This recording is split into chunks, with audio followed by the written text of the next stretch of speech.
My friends, this is another pathetic case of a child aged about 5 years has been suffering from brain tumor. Now we know the brain tumor of different types. Some are malignant and some are benign or non-malignant. Among the cancerous or malignant tumor, কোনটা malignant কোনটা নন malignant আমি আগে অনেকবার বলেছি, আরও একবার জানাচ্ছি। এই সুযোগে আমি আরেকবার বলে দিতে চাইছি যে ব্রেন টিউমার কোনগুলো বেনাইন আর কোনগুলো malignant, which brain tumours are benign and which brain tumours are malignant. Benign মানে সেরে যাবে, সারার সম্ভাবনা বেশি এবং কোনো ক্ষতিগ্রস্ত হবে না। Malignant means dangerous, cancerous. So primary brain tumors are of heterogeneous collections of neoplasms arising from the brain tissue or the meninges. Meninges means brain covering. You know the brain coverings are 3 layers: dura mater, arachnoid mater and pia mater.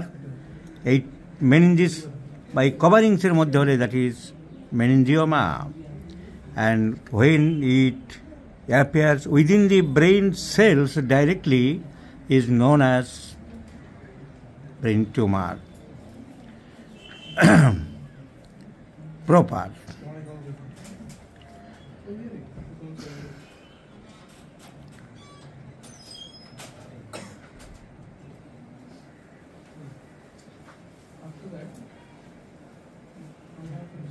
Now the common benign tumor is a meningioma. meningioma বা covering এর মধ্যে যেটা হয় সেটা বেশিরভাগ ক্ষেত্রে common meningioma, benign, সেরে যাবে। So all the meningioma, oma means tumor, meninges means brain covering. ব্রেনের যে চাদর, যে কাভারিং, সব কিছুর কাভারিং থাকে। প্রত্যেকটা জিনিসের সোনার দোকানে যেমন বড় ভালো ভালো সোনার জিনিস লাল কাপড় দিয়ে কাভারিং করে রাখে, তো কাভারিং যেমন ছানার দোকান, মিষ্টির দোকানে ছানা ছাবলে দিতে গিয়ে সাদা কাপড় দিয়ে মুড়ে নিয়ে যায় কাভারিং। তো ব্রেনের যে কাভারিং তাকে বলা হয় মেনিনজিস। ব্রেনটাকে কভার করে রেখেছে প্রকৃতি বা নেচার, দামি জিনিসকে কভার করে রেখেছে। এর 3টে লেয়ার আছে, আবার আমরা ভাগ করলে 3টে লেয়ার পাই। একদম ভিতরে ডুরা ম্যাটার, তার বাইরে অ্যারাকনয়েড ম্যাটার, একদম বাইরে পায়া ম্যাটার। বাইরে থেকে ভিতরের দিকে প্যাড আর ভিতর থেকে বাইরের দিকে ড্যাপ। সো এখানে টিউমার হলে দ্যাট ইজ বেনাইন। ক্রেনিওফ্যারিঞ্জিওমা, ক্রেনিওফ্যারিঞ্জিওমা বলে একটা টিউমার আছে। ফ্যারিংসের সাথে কোনো সম্পর্ক নেই, অথচ ভুল করে কেন যে এইভাবে নাম করলো। Craniopharyngioma is a benign tumour. এটা বেশি হয় suprasellar region. Pituitary adenoma, pituitary gland, base of the brain, ব্রেনের নিচে ভিতরে যেখানে পিটুইটারি গ্ল্যান্ড থাকে সেখানে টিউমার হলে সেটা কিন্তু সারার সম্ভাবনা থাকে। So pituitary adenoma. এই 3টে টিউমার মনে রাখতে হবে বেনাইন। কি? ক্রেনিওফ্যারিঞ্জিওমা, pituitary adenoma and meningioma. These are benign tumor. Acoustic neuroma যেটা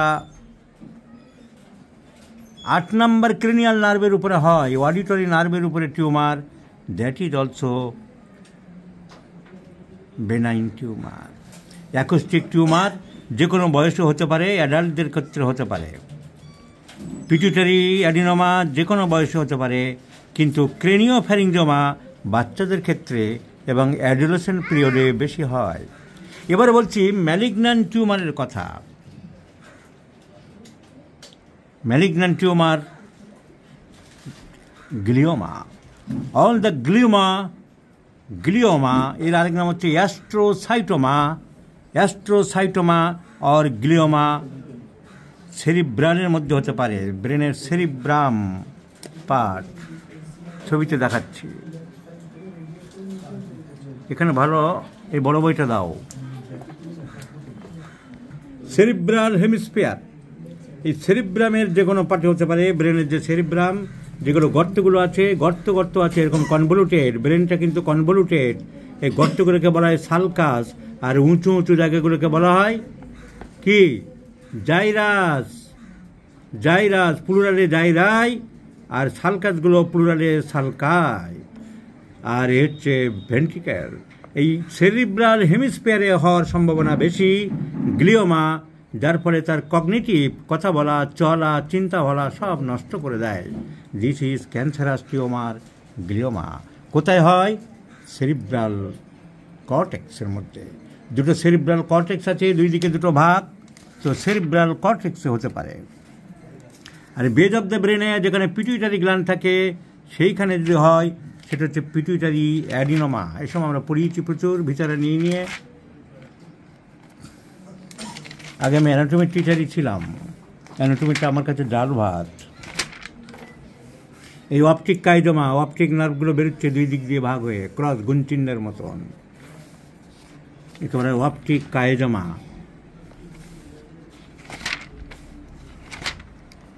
সো সেরিব্রাল হেমিস্ফিয়ারের একটা সাইড এই ভেন্ট্রিকেল, এই সেরিবেলাম, নিচে সেরিবেলাম। সেরিবেলাম মানে নিচের দিকে থাকে, নিচের দিকে সেরিব্রাম বড়, উপরের দিকে সেরিবেলাম নিচের দিকে। মেয়েদের চুলের যদি খোঁপা বাঁধে সেরকম, পুরো একরাশ কালো চুল, সেরিব্রাম, খোঁপাটা সেরিবেলাম। আরও একটা মনে রাখার ফর্মুলা হচ্ছে, নিচের দিকে কারো চেপে ধরলে সে কী বলে? গেলাম গেলাম। তো গেলাম মানে বেলাম, সেরিবেলাম। এইসব বিভিন্ন এরিয়া আছে, এইসব বিভিন্ন এরিয়া ব্রেনের সমস্ত ফাংশন আছে। So this is the cerebrum, এই সেরিবেলাম। আর এই বেরোচ্ছে pons medulla oblongata, spinal cord, এখান থেকে বেরিয়ে যাচ্ছে এই সেরিবেলাম। সো যে এই সেরিবেলাম পার্টে যদি হয় তাকে বলা হয় অ্যাস্ট্রোসাইটোমা বা glioma, that is cancerous, that is যে কোনো বয়সে হতে পারে। আর একটা হচ্ছে অলিগোডেন্ড্রোগ্লিওমা, সেটাও এখানে হয়, অলিগোডেন্ড্রোগ্লিওমা। মেডুলোব্লাস্টোমা, মেডুলোব্লাস্টোমা ব্রেনের পোস্টিরিয়ার ফসাতে হয়, পিছন দিকে পোস্টিরিয়ার ফসাতে সাধারণত হয় মেডুলোব্লাস্টোমা। এপেনডাইমোমা, সেটাও পোস্টিরিয়ার ফসা। তো এইগুলো হচ্ছে অলিগোডেন্ড্রোমা, মেডুলোব্লাস্টোমা অ্যান্ড এপেনডাইমোমা। তো এপেনডাইমোমা, অ্যাস্ট্রোসাইটোমা, এই চারটে হলো ক্যান্সার টিউমার। কী কী বললাম? Astrocytoma, oligodendroma, medulloblastoma and ependymoma cancerous. আর নন ক্যান্সারাস বা বেনাইন কোনটা? তিনটে বললাম, meningioma, craniopharyngioma and pituitary adenoma. এইগুলো মনে রাখতে হবে। Most cerebral tumours are sporadic but may be associated with genetic syndrome. কিছু জেনেটিক থাকতে পারে, এরা দ্রুত। এখন এই যে গ্লিওমা জেনারেলি অতি তাড়াতাড়ি মেটাস্টেসিস হয়ে যায়। তো বাচ্চা আমি বললাম যে ক্যান্সারাস টিউমারের মধ্যে একটা হচ্ছে মেডুলোব্লাস্টোমা। এখন এই 5 বছরের বাচ্চাটার মেডুলোব্লাস্টোমা হয়েছে। মেডুলোব্লাস্টোমায় বাচ্চার হয়েছে কি টিউমার? মেডুলোব্লাস্টোমা। এই যে সিটি স্ক্যান রিপোর্ট মেডুলোব্লাস্টোমা আর গ্লিওমা সাসপেক্ট করছে, একই ব্যাপার, টাকার এপিট আর ওপিট, that is malignant tumour, malignant tumour. কিন্তু মজার কথা হচ্ছে এই ম্যালিগন্যান্ট টিউমারটা বহু ক্ষেত্রে রোগী ভালো থাকে, 60 to 70%, 60 to 70% ভালো রাখা সম্ভব হয়। এর পাওয়া গেছে লার্জ ওভায়েড ইন্ট্রাভেন্ট্রিকুলার মাস, সাধারণত পোস্টিরিয়ার ফসাতে হয়, কিন্তু এক্সেপশন দেয়ার। এর হয়েছে in the intraventricular mass of the 4th ventricle, এই বাচ্চার হয়েছে। এখন এই ছোট বাচ্চার ক্যান্সার, এই ম্যালিগন্যান্ট টিউমার হলো কেন?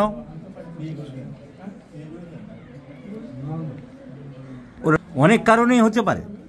অনেক রোগেরই ডেফিনিট কারণ পাওয়া যায় না, যাকে আমরা বলি ইডিওপ্যাথিক কজ।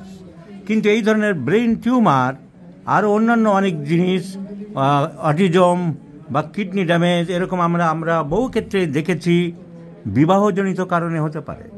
বিবাহ দুই রকম হয়, একটা হচ্ছে কনস্যাঙ্গুইনাস, আরেকটা হচ্ছে নন কনস্যাঙ্গুইনাস। কনস্যাঙ্গুইনাস মানে হচ্ছে একই রক্তের মধ্যে বিবাহ, আর নন কনস্যাঙ্গুইনাস যেখানে দেখেছেন হয় হিন্দুদের মধ্যে যেটা হয়, অন্য ধর্মে যেটা হয় যে কোনো সম্পর্ক থাকবে না, অন্য দূর সম্পর্কের ছেলে বা মেয়ের বিয়ে হবে। মুসলিম ধর্মে সাধারণত দেখা গেছে কনস্যাঙ্গুইনাস মধ্যে কনস্যাঙ্গুইনাস বিয়ে হয়, প্রচলিত আছে। কেন আছে, কারা চালু করেছে তা জানি না, কিন্তু কনস্যাঙ্গুইনাস মানে একই ব্লাড রিলেটের মধ্যে, যেমন দাদার মেয়েকে বিয়ে করছে, মামার ছেলেকে বিয়ে করছে মেয়ে, বা পিসির মেয়েকে ছেলেকে বিয়ে করছে, এরা একই ব্লাড গ্রুপের মধ্যে হয়, তাতে রোগের সৃষ্টি হয়, এই ধরনের কনজেনিটাল ডিজিজ তৈরি হয়। এটা আমার কথা নয়, বইয়ের কথা, সব জায়গায় পড়বেন। এখন এই আমি গুগল থেকে একটা দিচ্ছি, জন্মগত ত্রুটির হার 3 গুণ বেশি অনুমান করা যেতে পারে। আত্মীয় বিবাহ কি ক্ষতিকর? আমি একটা বাংলায় দেখিয়ে দিলাম, জন্মগত ত্রুটির হার 3 গুণ বেশি অনুমান করা যেতে পারে। এরকম আরও অনেক আছে, তো সেগুলো বের করে রেখেছিলাম, কোথায় গেল? হায়ার রিস্ক অফ ডিজিজেস, তো এগুলো কিছু বের করা ছিল, আমি দেখালাম। So this is called consanguineous marriage, it is harmful. এখনও পর্যন্ত এখন সমাজকে সাবধান করে দিচ্ছি আমি, যারা জানে না কোথায় কী লেখা আছে, কারা চালু করেছে তা আমি বলতে পারবো না, কিন্তু মেডিকেল সায়েন্সে দেখা যাচ্ছে consanguineous marriage is harmful and it produces various genetic disorder or diseases. Rather non consanguineous marriage, দূর সম্পর্কে জেনেটিকের সেম জিনের বাইরে বিবাহ করলে এইসব রোগের সম্ভাবনা কম থাকে। এখন এই রোগগুলো হয়েছে কনস্যাঙ্গুইনাস ম্যারেজের জন্য হয়েছে, আমরা জোর দিয়ে বলতে পারবো না, কিন্তু সম্ভাবনা আছে, বইয়ে পড়া হচ্ছে, পরীক্ষায় দেখা গেছে। So there is every possibility or chance. এটাই প্রসঙ্গে আমি আগে অনেকবারই বলেছি, আবার বলে রাখলাম। সো বিবাহ বা ম্যারেজ সেরিমনি সবসময় হওয়া উচিত নন কনস্যাঙ্গুইনাস ব্লাড রিলেটের মধ্যে, বাইরের জিনের, নিজেদের জিনের বাইরে, তা না হলে কিন্তু এই ধরনের বিভিন্ন রোগ, বিশেষ করে আমি ব্রেন টিউমার বহু ক্ষেত্রেই দেখেছি কনস্যাঙ্গুইনাস ম্যারেজের মধ্যে।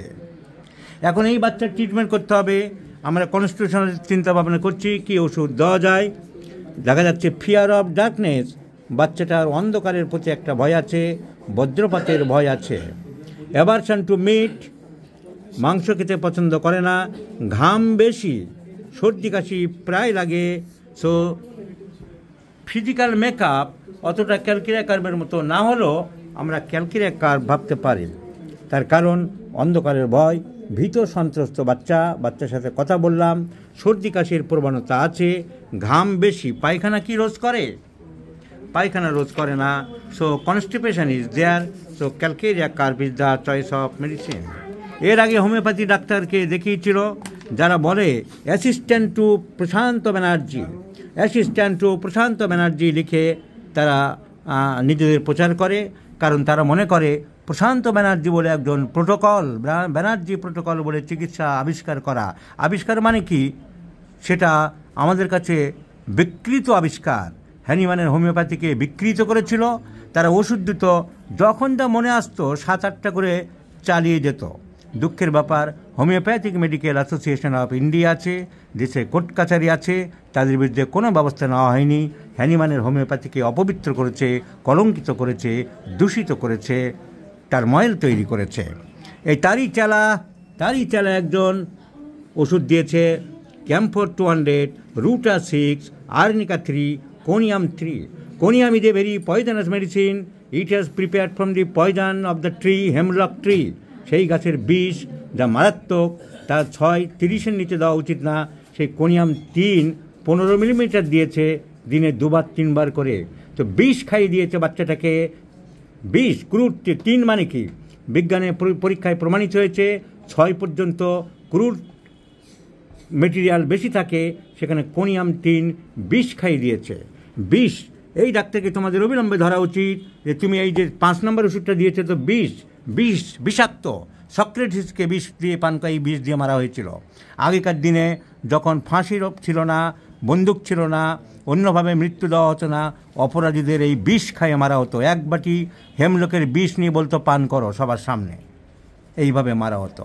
সেই বিষাক্ত ওষুধ তোমার এই বাচ্চাকে খাইয়েছে, 15 মিলিমিটার দিয়েছে দিনে 3-4 বার করে খাওয়াতে। অবিলম্বে একে ধরো, এর বিরুদ্ধে কনজিউমার্স ফোরামে কেস করো, আমি তোমাদের সব রকম সাহায্য করব। কারণ they are the distractors of the homoeopathy, they are the enemies of the homoeopathy. একে ধরো, একে ধরে বলো যে বিষ তুমি কেন খাইয়েছো আমার বাচ্চাকে, কোথায় পেয়েছো, আমার বাচ্চার সিমটমের সাথে এই ওষুধের মিল আছে, আমাকে দেখাও। এই সমস্ত জন্তু, এই সমস্ত গর্দবদের, এই সমস্ত বেয়াদবদের চাটি মারতে মারতে টেনে জনসমক্ষে জুতোর মালা পরিয়ে দাও, দিয়ে বলো যে এই চিকিৎসা কোথায় পেয়েছো, এইভাবে ক্ষতি কেন করেছো। এরা আবার বড় বড় করে প্রচার করে বিশ্ববিখ্যাত ডাক্তার ছিল আমাদের গুরু, ওই ব্যানার্জি প্রোটোকল, আর আমরা সেই ব্যানার্জি প্রোটোকলে তৈরি করা একটা বড় বড় মাল। তো এইসব মালদের ধরে বিচার চাও। সমাজে কোর্ট আছে, কাছারি আছে, কনজিউমার্স ফোরাম আছে, এদেরকে ধরো, এদের ঘাড় ধরে হিড় করে ট্রেনের চেম্বার থেকে বের করে বলে বিষ আমার ছেলেকে কেন খাইয়েছো তার জবাব দাও। পারবে যেতে বলতে পারবে? হিম্মত আছে? বলবে 5 নম্বর ওষুধটা কেন দিয়েছো, এটা তো বিষ, এই বিষটা কেন দিয়েছো, আমার ছেলের সাথে এই বিষের কী সম্পর্ক আছে দেখিয়ে দাও।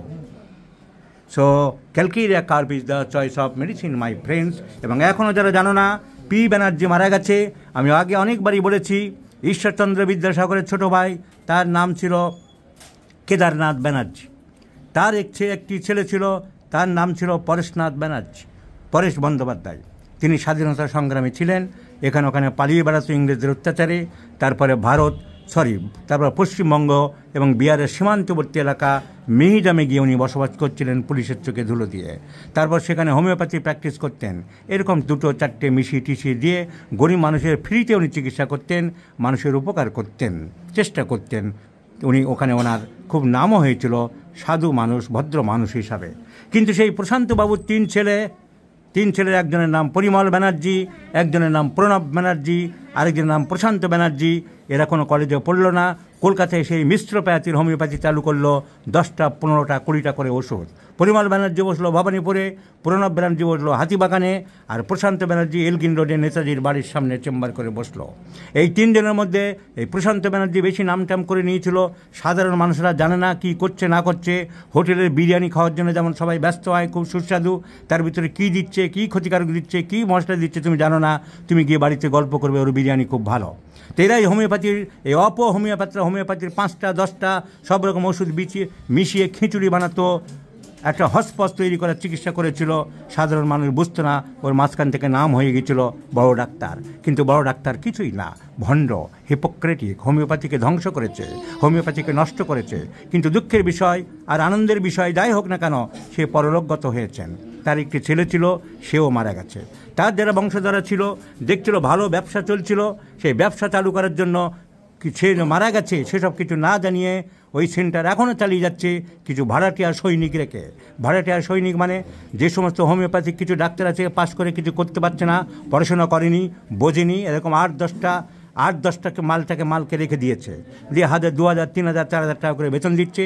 তাদের দিয়ে এখনও সেন্টার চালিয়ে যাচ্ছে। লোকে ভাবছে আমরা পি ব্যানার্জি বড় ডাক্তার, তাদেরকে দেখাচ্ছি।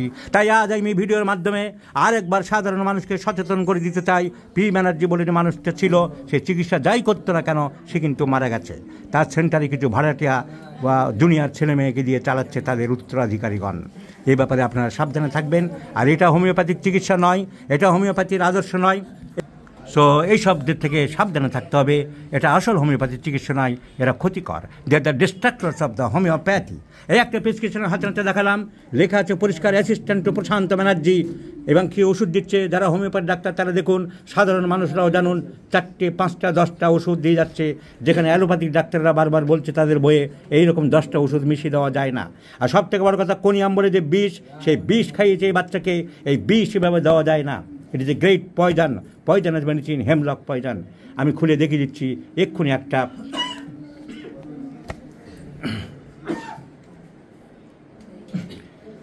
নেট খুলে আমি দেখিয়ে দিচ্ছি এই হেমলক পয়জন। এই যে ওষুধটা CON সংক্ষেপে লেখা আছে, এর পুরো নাম হচ্ছে conium.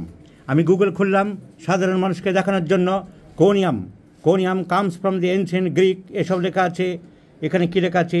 It is a poison hemlock. So এই পয়জন এত লো পাওয়ারে টিন খাওয়ানো যায় না। এইভাবে মানুষের চিকিৎসার বদলে ক্ষতি করে চলেছে। এরা ধ্বংসাত্মক জীব। এই সব জীব থেকে সবাইকে সাবধান করার জন্য আমি জানাচ্ছি। এই ব্যানার্জি প্রোটোকল কোম্পানি মারা গেছে, তার নাম নিয়ে তার এই সমস্ত দুষ্কর্মযুক্ত চিকিৎসা ব্যবস্থা এখনও যারা চালিয়ে যাচ্ছে, তাদের যেখানে ছবি পাবো আমি জানিয়ে দেবো। এবং সাধারণ মানুষকে এখন আমি অবহিত করছি, এই একজনের নাম পেলাম, আমি জানিয়ে দিলাম সাবধান, এদের কাছ থেকে 10 হাত 10 যোজন দূরে থাকবেন। তা নাহলে আপনার সন্তানদের, আপনার বংশধরদের, আপনার আত্মীয়দের, আপনার পরিজনদের, আপনার কাছের মানুষদের ক্ষতি করবেন না, মৃত্যুর দিকে টেনে নিয়ে যাবেন না। That the villains, that the distractors of homoeopathy নামে চিকিৎসক, এরা কোনো চিকিৎসক নাই, এরা সমাজের শত্রু। এদের থেকে 10 হাত দূরে এগিয়ে থাকুন, এটা আমি সবার কাছে সনির্বন্ধ অনুরোধ করলাম।